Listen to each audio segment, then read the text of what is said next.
What if you stopped eating completely for an entire week? No snacks, no meals, nothing but water and sheer determination. Most people would call that insane, but thousands of people around the globe swear it changed their lives forever. So, what really goes on inside your body when food disappears for 7 straight days? The science behind it is wilder than you'd expect. Let's start at the very beginning. Within the first few hours of your last meal, your body taps into glycogen, a form of stored sugar sitting in your liver. Think of it like a reserve fuel tank your body keeps for emergencies. That supply lasts roughly 12 to 18 hours, and once it runs dry, the real shift begins. Your metabolism starts hunting for a new energy source, and it finds one sitting right around your waistline: fat. As you approach the 24-hour mark, things get interesting. Hunger hits you like a wave. You might feel lightheaded, irritable, maybe even strangely energized. That's not your imagination playing tricks. Your body is flooding your system with norepinephrine, a chemical that jacks up your alertness and focus. It's the same compound that fires when you're in danger. Your brain doesn't know you're choosing not to eat. It thinks survival is on the line, and it sharpens every sense you have. But this early phase isn't a free ride. Your stress hormones creep upward, your mood bounces around unpredictably, and if you're not drinking enough water, fatigue slams into you without warning. The first day is a biological tug of war between your old habits and your body's ancient survival programming. And survival programming always wins. Now here's where it gets weird. Day 2 arrives, and the hunger you expected to get worse actually starts to disappear. Instead of desperation, this strange calm washes over you. The reason is fascinating. Your liver begins producing molecules called ketone bodies, and these little powerhouses do something glucose can't. They cross directly into your brain, fueling your neurons with a cleaner, more stable energy. Ancient humans depended on this exact mechanism. When food was scarce, this ketone switch kept them mentally sharp enough to track prey across miles of open terrain. Your brain on ketones isn't struggling, it's thriving. And there's an emotional layer too. People deep into day 2 often describe a sense of unusual peace, almost like a meditative state. Researchers think this connects to shifts in serotonin and dopamine, your brain's reward chemistry.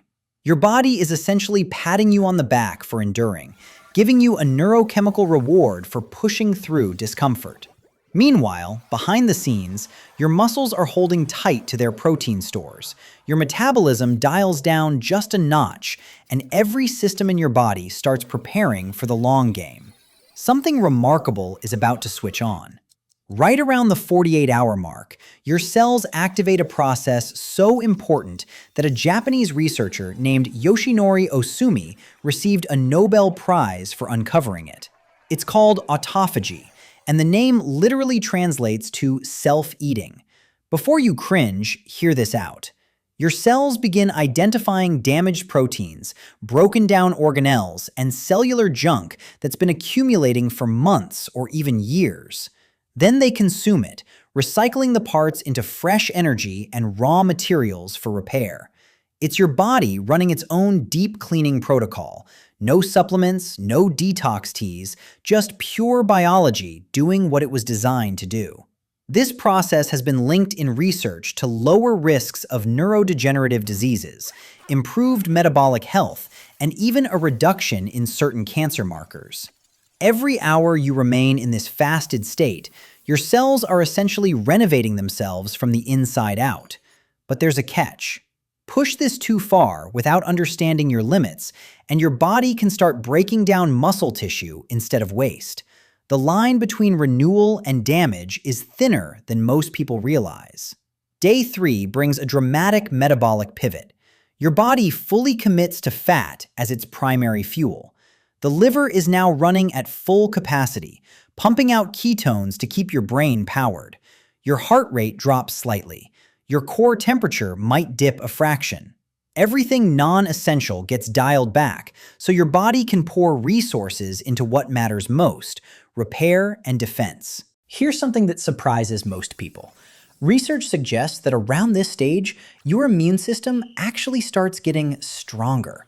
White blood cells begin regenerating, and inflammatory markers start declining. Your body, starved of food, somehow becomes better at fighting off threats. It sounds contradictory, but it makes perfect evolutionary sense. When our ancestors couldn't eat, they needed their immune system at its peak to survive whatever environment was keeping them from food. Still, day 3 has its rough edges. Some people deal with headaches, poor sleep, or waves of dizziness. These are signs your body is recalibrating its hormonal balance and neurotransmitter levels. Electrolytes, especially sodium, potassium, and magnesium, become absolutely critical here. Skip them, and even the most determined faster can hit a wall. By day 4, something counterintuitive happens. Instead of feeling weaker, many people report a sudden surge of energy. The explanation is elegant. Ketones deliver a smoother, more consistent fuel supply than glucose ever did. No spikes, no crashes, just a steady current of energy humming through your system. Your mitochondria, the tiny engines inside every cell, become remarkably efficient at converting fat into usable power. Biohackers call this state metabolic freedom, the point where your body no longer needs constant feeding to function at a high level. It can generate everything it needs from its own reserves. Around this same time, your brain starts producing elevated levels of a protein called BDNF, brain-derived neurotrophic factor. Think of it as Miracle-Gro for your neurons. It supports memory, accelerates learning, and encourages the formation of entirely new neural pathways. People in this phase often describe a mental clarity they've never experienced before, a flow state where distractions vanish and thinking feels effortless. This isn't some mystical experience. It's an evolutionary adaptation. Hungry ancestors needed razor-sharp cognition to solve the problem of finding their next meal. But let's talk about the shadow side, because every powerful process carries risk. Extended fasting beyond 72 hours puts real strain on the body. If mineral levels aren't carefully maintained, your heart's electrical signaling can become unstable. Muscle breakdown accelerates if the body runs low on alternative fuel sources. Dizziness and confusion can strike without warning, even in otherwise healthy individuals.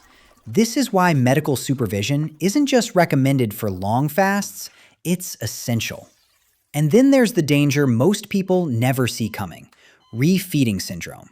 After days without food, eating too aggressively can trigger catastrophic shifts in your electrolyte balance. Potassium, magnesium, and phosphorus flood into cells too rapidly, potentially destabilizing your heart rhythm. In severe cases, it can be life-threatening. The end of a fast demands just as much discipline and caution as the fast itself. Day 7. You've arrived at the summit.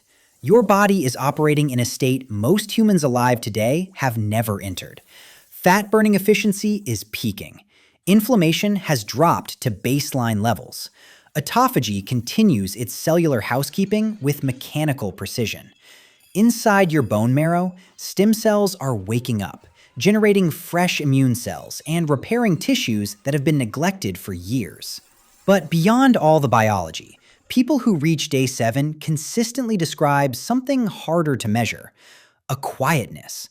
The constant mental chatter about food, cravings, and routine fades away, replaced by a clarity that feels almost spiritual. Many say they develop a deeper appreciation for food itself, not as entertainment, but as genuine nourishment. The act of eating transforms from mindless habit into something almost sacred. When you finally break the fast, patience is everything. Your digestive system has been dormant for a week. Enzymes are depleted, your gut lining is sensitive, and the trillions of bacteria in your microbiome are just starting to reactivate. Start with small portions, simple foods, plenty of fluids. Think bone broth, soft-cooked vegetables, small amounts of fruit. You're essentially teaching your body to process food again from scratch. How you refeed in those first 48 hours shapes your metabolism, your inflammation levels, and your gut health for weeks afterward. Research institutions, including Harvard, Stanford, and the University of Southern California, have confirmed that prolonged fasting activates longevity genes, reduces oxidative damage, and triggers cellular regeneration at levels that normal eating simply cannot achieve. Studies show it can improve insulin sensitivity, support immune recovery after chemotherapy, and activate the same genetic pathways associated with extended lifespan in laboratory animals. This isn't fringe science anymore. It's established biology, revealing that our bodies carry a survival blueprint most of us never access. But here's the honest truth. Fasting for 7 days is not for everyone, and it shouldn't be romanticized. People with chronic health conditions, eating disorders, or metabolic disorders should never attempt this without professional guidance. What heals one body can harm another. So, is a 7-day fast worth it? The answer depends on why you're doing it. If you're chasing a quick weight loss trick, you're missing the point entirely. The real value lies in what you discover about yourself. You learn that your body is astonishingly adaptable, that your mind is stronger than your cravings, and that we need far less than modern life has convinced us we do. A week without food doesn't break you. It reveals a resilience you never knew you carried. If this opened your eyes to what your body is truly capable of, hit subscribe and turn on notifications. The next video goes even deeper into the hidden science your body doesn't want you to ignore.